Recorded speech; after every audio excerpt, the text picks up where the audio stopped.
மறவா இயேசுநாதா, உந்தன் தயவால் என்னை நடத்தும்.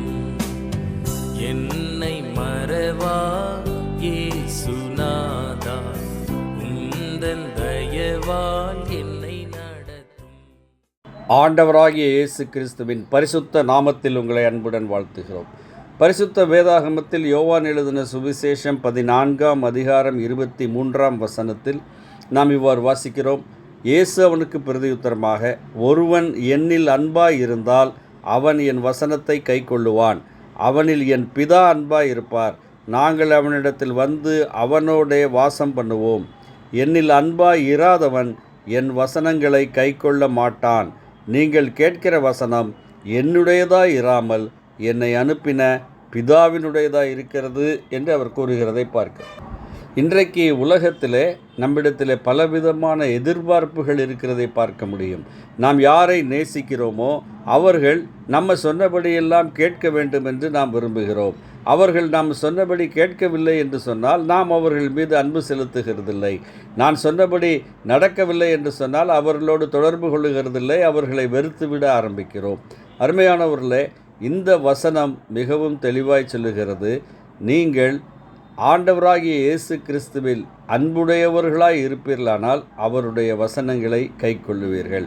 இன்றைக்கு உலகத்திலே ஜீவித்து கொண்டிருக்கிற மனிதர்கள் தேவனுடைய கற்பனைகளை, நல்ல விஷயங்களை கடைபிடிக்கிறது இல்லை என்கிறதை நாம் பார்க்கிறோம். அதற்கு காரணம் என்ன?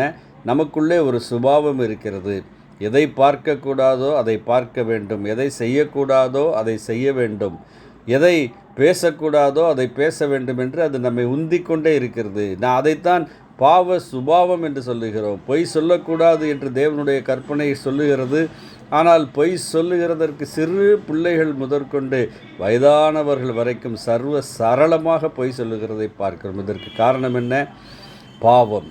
அருமையானவர்களை, இந்த பாவம் நம்மை தேவனிடத்திலிருந்து பிரித்து விடுகிறது. ஆதாம் பாவம் செய்தபோது அந்த அருமையான ஏதேன் தோட்டத்திலிருந்தும் தேவனுடைய உறவிலிருந்தும் பிரிக்கப்பட்டான். அந்த இழந்து போன உறவை மீண்டும் புதுப்பிப்பதற்காக, மனிதனை தேவனோடு கூட ஒப்புரவாக்குவதற்காக 2000 ஆண்டுகளுக்கு முன்பாக ஆண்டவராக இயேசு கிறிஸ்து இந்த உலகத்திலே மனிதனாக வந்தார்.